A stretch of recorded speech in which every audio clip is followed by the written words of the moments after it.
मेरी मामा कहती थी कि जो टेस्टमनी होती है ये एक अमानत होती है।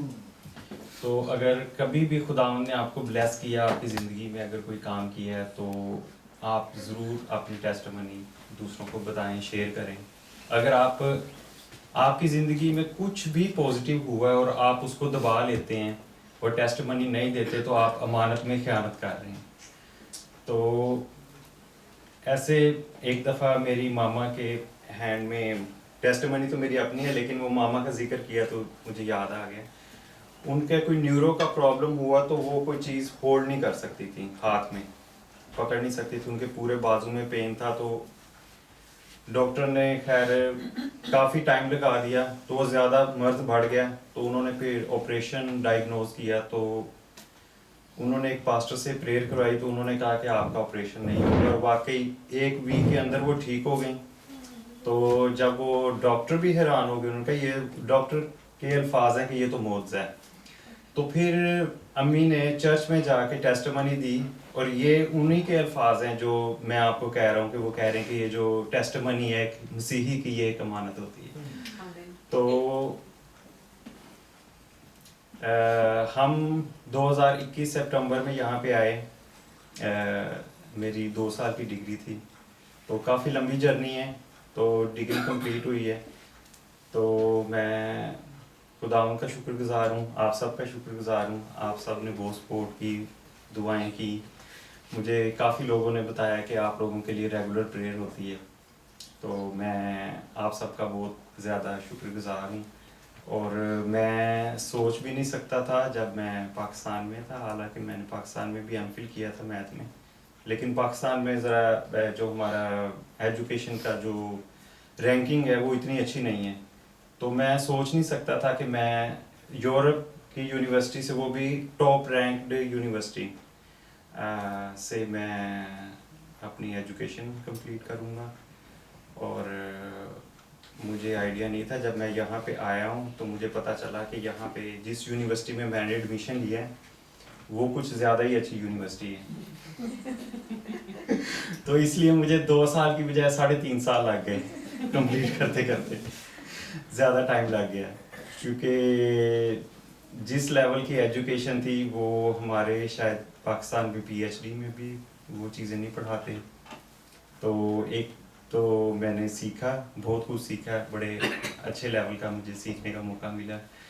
और इसका एक प्लस पॉइंट ये हुआ कि जो अपनी एजुकेशन यहाँ से कंप्लीट करते हैं स्वीडन से, इनको विद फैमिली वो अलाउ करते हैं कि आप 1 साल जॉब सीकिंग अप्लाई कर सकते हैं, यानी कि आपका 2 सेमेस्टर से ज़्यादा लेट ना हो। यानी कि इसमें ड्यूरेशन, अगर हम ज़्यादा लेट कर देंगे तो फिर शायद ना आ सके, लेकिन चूँकि हमारा टाइम ज़्यादा लग गया यहाँ पे और कुछ ऐसे मामला हुए हैं, तो हम अब यहाँ से तो बैठे अप्लाई नहीं कर सकते, हमें बाहर से अप्लाई करना पड़ेगा, तो इसलिए हम जा रहे हैं।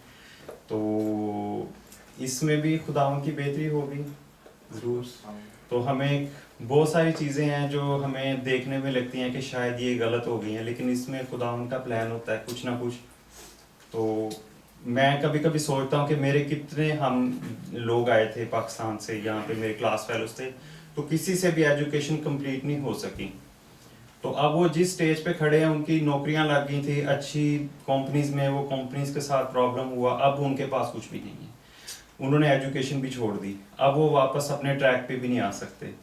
तो मैं कभी कभी सोचता होता था पहले कि काश के मैं भी ट्रैक चेंज कर लेता और उस ट्रैक पे चला जाता। और अब फिर मैं जब उनको अपने साथ कंपेयर करता हूँ, तो अब वो, पहले मैं उनको रश की नज़र से देखता था, वो मुझे देखते हैं, कहते हैं कि अभी वाह बड़ी बात है। और मैं आपको बताता हूँ कि सेम सिनेरियो जो प्रॉब्लम माइग्रेशन का मेरे साथ था, वो हमारे पड़ोसी एक फैमिली है, वो सिस्टर हमारी मुल्तान से हैं, उनके साथ भी ये सेम ही प्रॉब्लम चल रहा था। तो हमारा इकट्ठा ही मसला शुरू हुआ। तो 1 साल पहले के वो कंट्री छोड़ के चले गए हैं, तो वो जो उनके हस्बैंड हैं वो कहते होते हैं, वो भाई अहले तशी हैं, तो वो जब कभी भी फ़ोन पे उनसे बात होती है तो वो कहते हैं कि यार आपको इतना टाइम मिला है ना, इतना आपने एजुकेशन कंप्लीट किया, और जितना आपके साथ जो मामला चल रहे हैं, तो वो कहते हैं कि जो आपका जो मानने वाला है, जिसको आप मानते हैं ना, वो हमारे से ना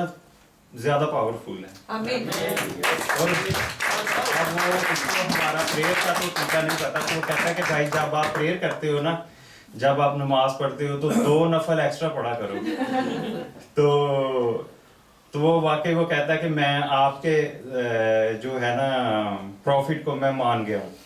तो वो ये भी एक टेस्टिमनी है, ये नहीं कि मैं सिर्फ इंस्पायरेशन जो मेरी ज़िंदगी में हुआ है इससे दूसरे लोग भी वो भी इंस्पायर हुए हैं। तो एक ये चीज़ है। और सबात ने कहा था मेरी तरफ से भी थैंक यू कह देना। तो हम सब आप लोगों का बहुत शुक्रगुजार हैं। और हमने यहाँ पे जितना टाइम गुजारा आप लोगों के साथ बहुत अच्छा एक फैमिली की तरह गुजारा। और हम आप सबको मिस करेंगे। हम कोशिश करेंगे वापस आने की, और आप हमारे लिए प्रेयर करना। हमारी जर्नी नेक्स्ट जर्नी होगी हमारी, फिर ज़ीरो से शुरू करेंगे। तो हमें आपकी दुआओं की ज़रूरत है बहुत ज़्यादा। करेगा आपको, बिल्कुल। हाँ जी। और कहाँ से आ रहे हैं आप? हम पाकिस्तान। हाँ जी, ईस्टर पे पाकिस्तान जी। पाकिस्तान से? हाँ जी। हर तो सवाल हाँ ऐसे जी। नहीं पूछते ऊपर। तो बस कुछ चीज़ें ये है कि उन्होंने कहा कि आप जाएं और जाके फिर बाहर से आप अप्लाई करें, तो फिर इसलिए हमें जाना पड़ेगा। लेकिन इसमें चांसेस ज़्यादा हैं। अब बाकी खुदावंद बेहतर जानता है आगे कितनी जल्दी हमें रिस्पॉन्स आएगा किस तरह से। तो खुदावंद की मर्ज़ी है इसमें। हम खुद भी प्रेयर कर रहे हैं, परेशान भी हैं, सैड भी हैं। लेकिन कुछ चीज़ें, बहुत सारी चीज़ें होती हैं जो खुदावंद ने प्लान की होती हैं, तो फिर हमें सरेंडर करना पड़ता है खुदावंद के आगे। तो बस मैं यही कहूँगा कि आई एम वेरी थैंकफुल, और आप सब हमारे लिए प्रेयर कीजिएगा। आमीन। God bless you. बहन से दरख्वास्त था वो भी आ जाए, इधर आ जाए सामने दुआ